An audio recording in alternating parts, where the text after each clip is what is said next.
It's been a fascinating discussion on a whole range of different dimensions, and I'm really delighted to hear the different views expressed. And many of them I agree with at varying degrees, and you'll hear some of my thoughts on these as we go along.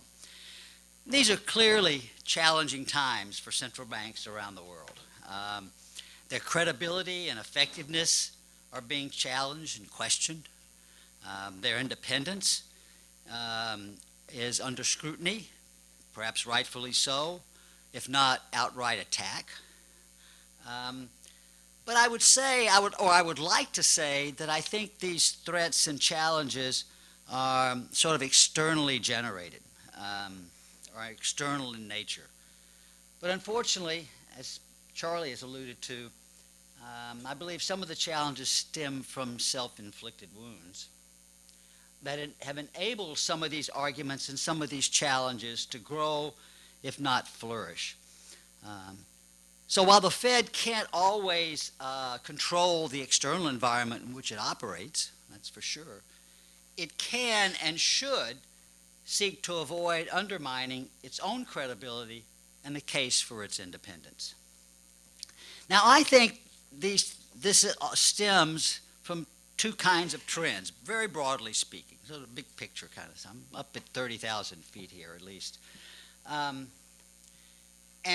the two trends are, one, what I would call mission creep. Or put a slightly more technical way is that it's mission creep or elevated expectations of the capabilities of monetary policy and central banks. The second, I think, has been the use of unconventional policies that broke what I would call the traditional boundaries between monetary and fiscal policy. And indeed, those of you who have known me for a while know that way back in 2009, shortly after I joined the Fed in 2006, in 2009 when we began unconventional policies, I spoke frequently and often about many of the unconventional policies or aspects of them that I thought contributed to both these trends. Higher expectations of what monetary policy can do, perhaps excessive, maybe in my view, but not everybody's, and the risks that they posed for the Fed's credibility and its political independence. And in many speeches, as I said, back in 2008 and 2009, I began this conversation, and pieces of that wove through my speeches most of my career at the Fed. Now, political independence, of course, is widely viewed as an important pillar of sound monetary policy, in my view, and we heard a discussion of that between Deborah and Charlie earlier, and I'll come back to that in a second. But institutional arrangements, discretionary policy making, and operating regimes can all either support or undermine the case for independence of the Fed.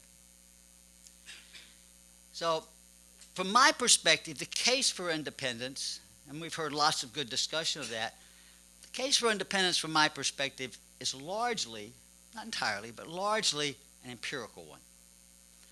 As a matter of fact, history is replete with examples of undesirable outcomes, tragedies for economies of all sorts, when monetary authorities become excessively politicized.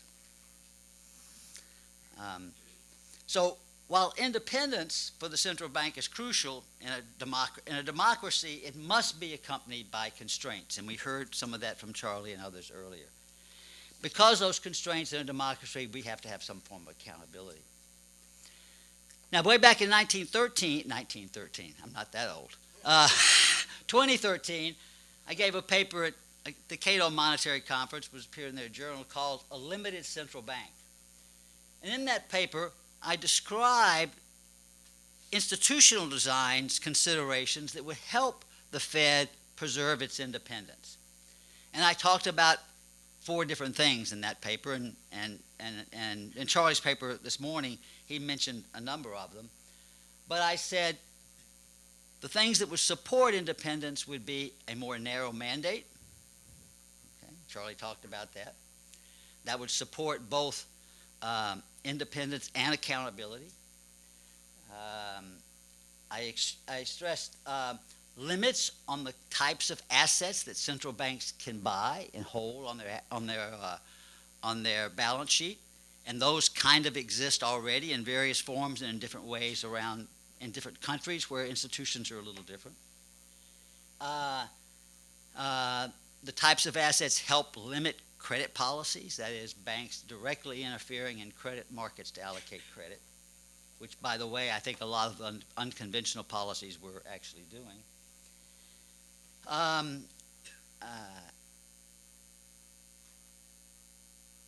And then finally, I think the fourth one, maybe I skipped one, but the fourth one is better define rules for behavior as their function of a lender of last resort. So let me make another just in kind of response to some of the discussion this morning earlier. I go back to an economist who's Nobel Prize-winning economist, Doug North.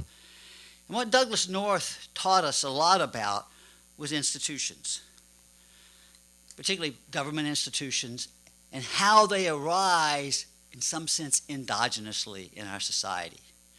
And government institutions, and private institutions too, but typically they arise to satisfy conflicts between individuals, maybe private, maybe public, and solve agency problems when there are conflicts of interest. And those institutions arise in order to solve some of those agency problems. I kind of view independence as partly a solution to an agency problem that exists. And if we think a little bit about why the Fed is independent, I think we can go back to 1913 in one respect. The Fed was created because there was perceived and perhaps actual conflict between the first and second bank of the United States and what was then Wall Street, the big banks, that the public perceived them as being self-serving and not really doing the job that the central banks should be doing. And for 100 years or 80 years after the fall of the second bank of the United States, we didn't have a central bank.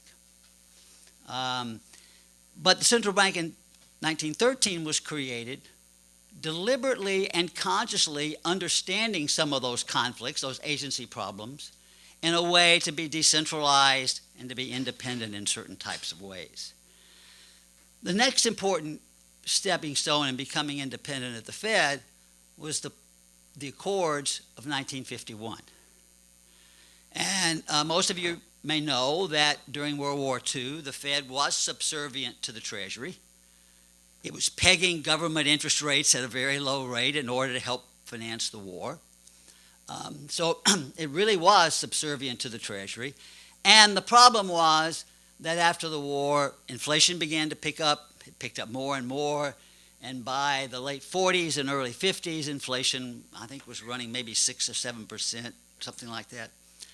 And there became a conflict. The Fed said, if we keep pegging this interest rate, we're going to have a lot more inflation. There was a conflict. The result was the 1951 Accords, and that's when the Fed really won its sort of operating independence. So there are reasons for independence. They're empirical. They're agency problems that exist within the government. And my concern about consolidating them with Treasury, I'm kind of more with Anna than I was with Milton on this point, is that the independence helps solve an agency problem. It is just too tempting for the political authorities to use the Fed as a funding mechanism. And by the way, I think Charlie mentioned it, they've done it. In 2008, December of 2008, Ben Bernanke got a letter from Chuck Schumer and Chris Dodd. This was when the automobile companies were about to crumble. And the senators asked the Fed, we don't know what to do, we haven't decided, will you bail them out? Will you buy up GM and Ford debt to help them tide themselves over? In parentheses, quote, well, you already did it for Bear Stearns and AIG. Why can't you do it for the automobile companies? They're at least as important as those two companies were. Well, Ben gave the right answer, which is no, we're not going to do that. But the Fed's actions of unconventional policies, in my view, have sort of made the credibility or the difficulty of saying no to those requests harder. Okay? Because they blurred those traditional lines with fiscal policy through unconventional policies. So I think one of the problems we have, that I have with a lot of this discussion, is the Fed is not helping itself as much as it could. In terms of mission creep, the trends that I'm speaking of are not new. You know, they've been building for a long time. I used to give talks, and I often point to Milton Friedman's presidential address in 1967, where he said, and I quote, "We are in danger of assigning to monetary policy a larger role than it can perform, in danger of asking it to accomplish tasks that it cannot achieve. And as a result, putting it in danger of preventing it from making the contributions that it's capable of making." And the more mission creep you have, the broader the mandates, the greater expectations of monetary policy being a panacea for all our economic ills, whether it be, labor force participation rates, income inequality, low real wage growth. The Fed is not well suited to solve those, and in most cases can't do anything about them. So the more pressure we put on the Fed to solve many of these problems, many of them drag themselves into the political arena and put more pressure on the Fed to become politicized. I think that the last 10 years in the record of the Fed as policy choices have aggravated that problem and potentially made it worse. So I think that the Fed faces some real challenges and communication challenges. I think we've talked a lot about them, about why it's important to be systematic, why it's important to be transparent, I think the Fed needs to step back. Be willing to say, no, that's not really what monetary policy can do. Say that in a polite way somehow.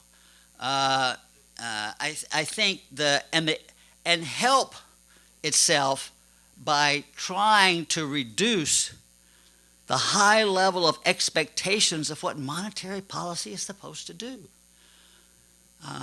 It is not a panacea. It can't solve all our economic problems. It can't prevent a recession or a trade war or a economic fallout if there's a full-fledged trade war. It won't happen. I mean, we talked a little bit about insurance.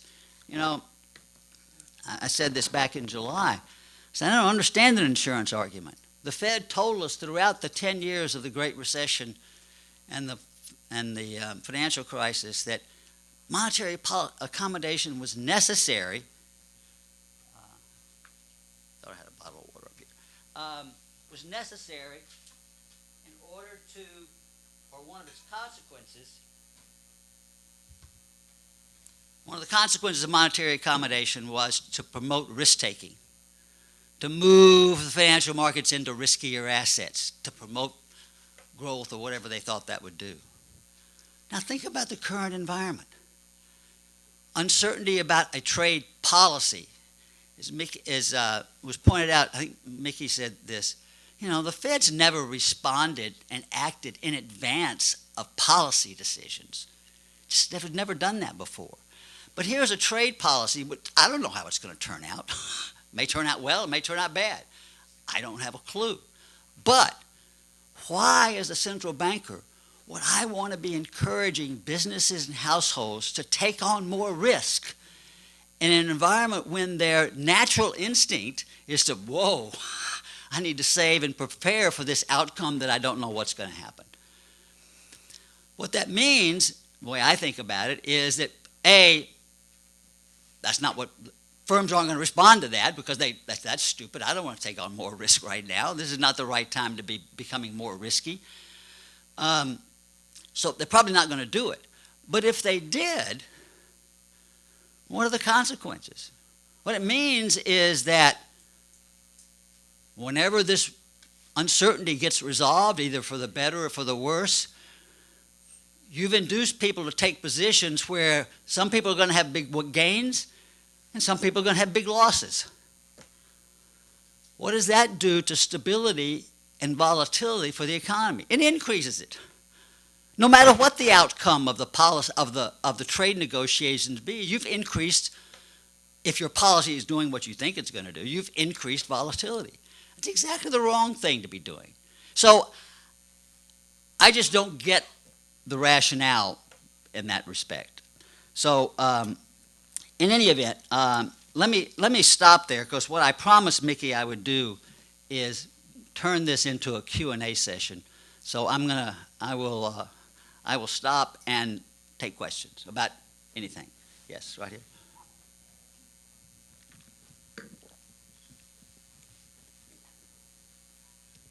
Hi, Guy Hazelman. Perfect transition, because I wanted to ask Mickey and Michael a question. It increases risk, it increases uncertainty, and then there's another factor. Let's say trade policy, we go into a recession because people are either worried about tariffs, actual or perceived, and then it lowers, as Mickey said, fixed investment and all that uncertainty, so you have slower growth. And I hear everybody always talking about that would be deflationary. We're trying to prevent deflation. Everybody's always talking about that. But there's another side to the we've just exited a 30-year period of globalization where the theory of comparative advantage has optimized these supply chains, as Michael talked about. And now the world's very indebted from the low interest rates, so you may have tariffs and you may have currency wars that would, if that's the case that causes the recession, and you disrupt these supply chains and you have to go to your second producer for your parts in this globalized world, all of a sudden you could not have deflation, but you could end up with, for Phillips curve people, this is really bad, a 1970s type of stagflation environment that nobody's talking about. Could you comment on that? So I don't know the answer to that. You know, well, lots of things are I did learn in 2006 and 2007 and 2008, I did learn to say never. Things can always happen. And so I'm a little more humble about, you know, what could happen. I do think that some of these discussions about deflationary pressures from technology and all these other trade or what have you, you know, I think we really have to be careful not to confuse relative prices from price levels. And, you know, relative prices change all the time. And that's part of the market mechanism. So just because some relative prices are going up doesn't mean all price levels have to go up or all prices have to go up. So that's why I say, well, maybe it depends on the response of the Fed and other central banks, perhaps to these shocks, and sort of what happens. So I think a more immediate danger of inflation really stems from the Fed's balance sheet, where all this money is sitting in banks and not doing much. And if we were to change policies, or policies would flip in a way where all the money that's in the banking system started flowing out into the economy, you'd have a lot of inflation, I think. I think most people would agree with that. It's not, and obviously interest rates on reserves play a role in managing that process, but it has other unintended consequences. So, over here. Hi, Dave Zervos from Jefferies. Hi, Dave. Nice How to are see you? you. So I always get very confused in these when listening to your speeches and speeches of similar vein. And on one hand, we're talking about Fed independence and how important it is to keep people away from the cookie jar. That's so valuable and so easy to use to manipulate and get ahead in the myopia that Charlie was talking about earlier.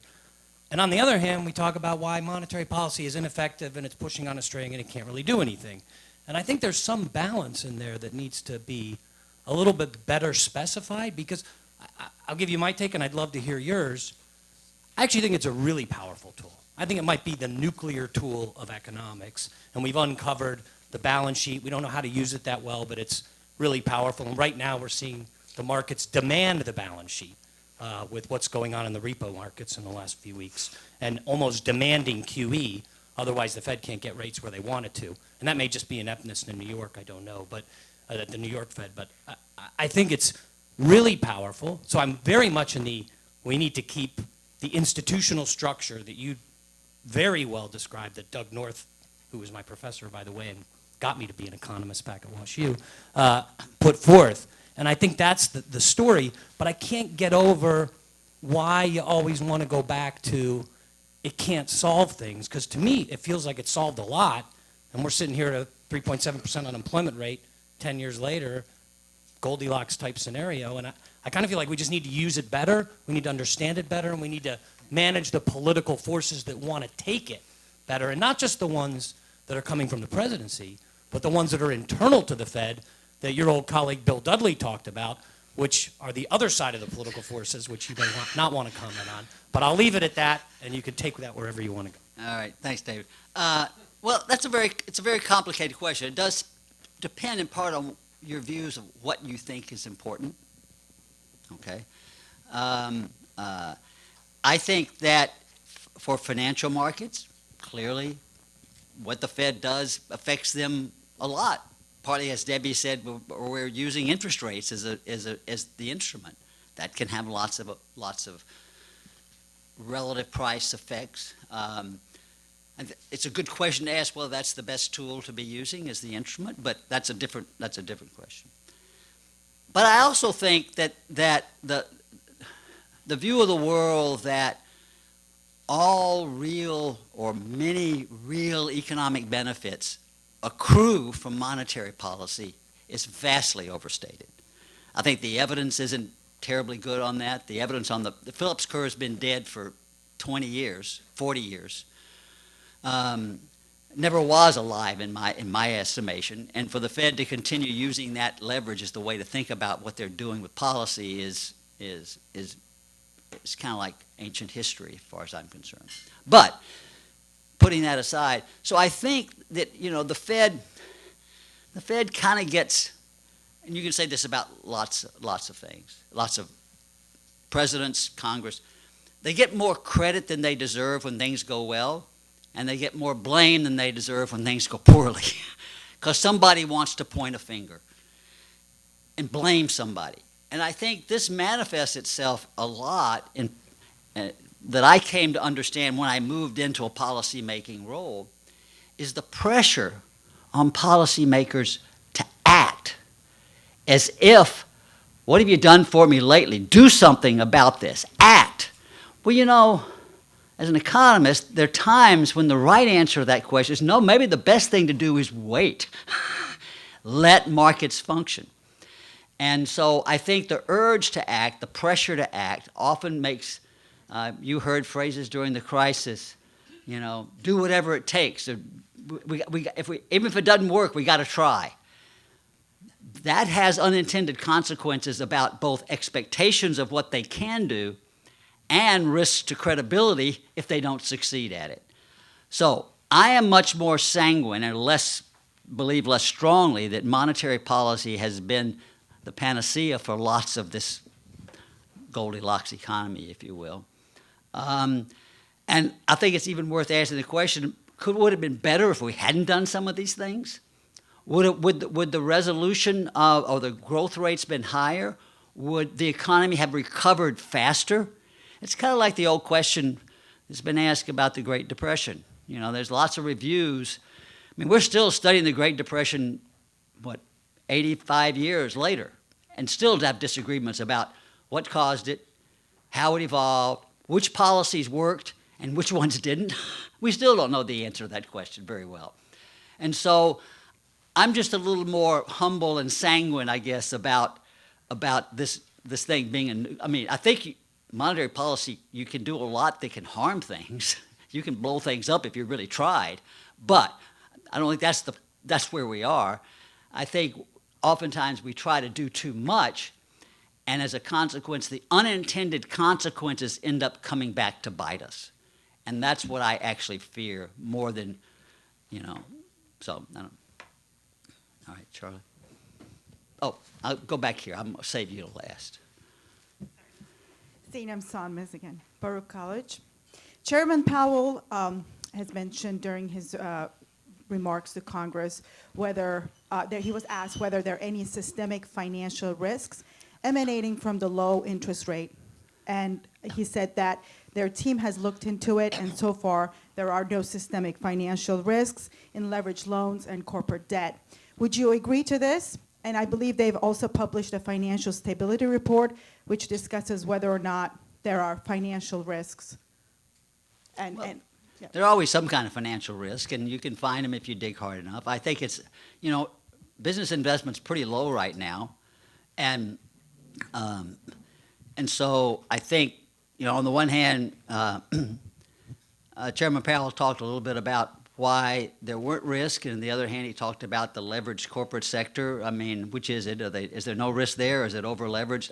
I don't know the answer to that, and I don't think that. I think it's hard to come up with specific answers to those sorts of questions, because inevitably you have to put them into context, and then answer the question: what can the Fed do about it?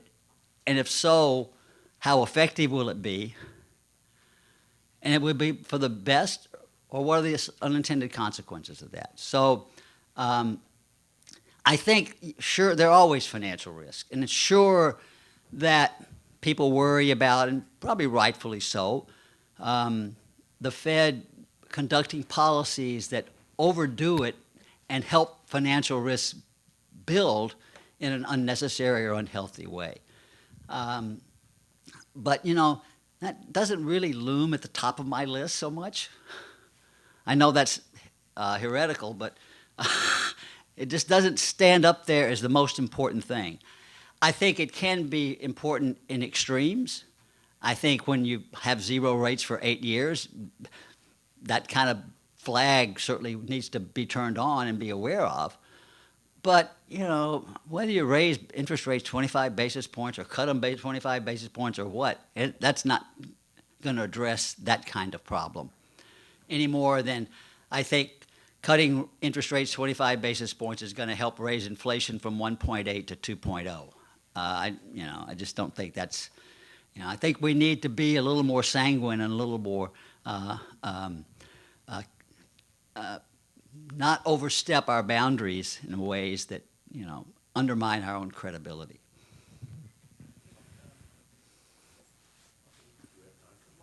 Well, Yeah, I want to come back to a comment that you made that I thought was one of the most profound things that you said. No, okay, thank and you. It has to do with But I'll wait till you find out what it is before I agree with it. It has to do. It was a theoretical proposition that the actions involved in the insurance policy necessarily, in some long-term sense, must be increasing volatility. Mm-hmm. And I just want to emphasize that was an interesting theoretical point, and I agree with it. What I have found in my own empirical research is that for the last 20 years, in addition to targeting financial markets, as Athanasios said we should, and I agree with him, because they have information about the real sector, there's an independent element for the last 20 years of responding to the VIX independently of its information content for the real sector. And what I found is that, interestingly, when the Fed does that, it actually causes the VIX to go down. So my proposition to you is that part of the reason the Fed does this, insurance policy response to perceived risks, is because it gets feedback that in the short term, it actually works. And that, so my question, because I really do have a question for you, is you've been involved in the Fed discussions more than anybody I know well, and I would like you to tell me, how do you get that theoretical proposition of yours to be operationalized as part of something that could be realized, empirically investigated? Because I think, my perception is a big problem is the Fed believes that it reduces risk. and that I think it does actually reduce risk in the short run, but I think your proposition's right. It increases it in the long run. How do you make that connection practical within the Fed? Well, the truth of the matter is, I don't know. You know, I spent almost 10 years at the Fed. Many of you have known my views, and so how I think about monetary policy. And, you know, I tried the best I could to sort of make progress on various dimensions, and it was challenging. My colleague here who spent all those years with me, and Mike Dotsey, he knows the frustrations and the things that we've tried to work on that were hard to get through the committee or hard to make progress on. I think I'm going to answer that perhaps with a slightly different take on it. I mean, the insurance argument that I was making is kind of like a moral hazard argument at the end of the day, but that's what I want to talk about. I think the response to financial markets, you know, always fond of the old Paul Samuelson, you know, the stock market's predicted 9 of the last 5 recessions or whatever it is. The problem with paying too much attention to financial markets is that they are for the most part, very short-term and very volatile. And I think one of the challenges the Fed has, and Milton used to make this argument, Alan Meltzer's made this argument, is that their focus on the short run puts blinders on them in a way where they really don't think about the long run. So this manifested itself personally when I would talk about in the early days about the risks of unconventional policy, the risks to independence, the risks to politicization, the risks to our choices as a committee down the road. You know, and trying to say, look, the answers I would sometimes get back are answers like, well, I can't worry about tomorrow. I got to survive till tomorrow. I mean, I can't worry about, you know, the future. I got to survive till tomorrow. And you know, that's the pressure, as I said earlier, about acting. And the danger of that is for a policymaker is that when the consequences of your actions can have long-run effects, long-run consequences, and you don't pay attention enough to those long-term consequences. So I would ask the question sometimes in an FOMC meeting, well, if we do this today, how is this going to affect our choices 4 meetings from now or 8 meetings from now? And what can happen? Will it constrain our choices? Will it box us into a corner? I mean, personally, I view a lot of the FOMC's communications between January and July boxing themselves into a corner, you know. And so I don't think, this is not just true of FOMC or monetary policy makers, it's true of policymakers often in general, is that the short-term focus, which actually the responsiveness to the financial markets contributes to that short-term focus. We gotta act, you gotta do something about this to fix it tomorrow. I mean, repo rates and Fed funds markets spiked all the time in the old days, right?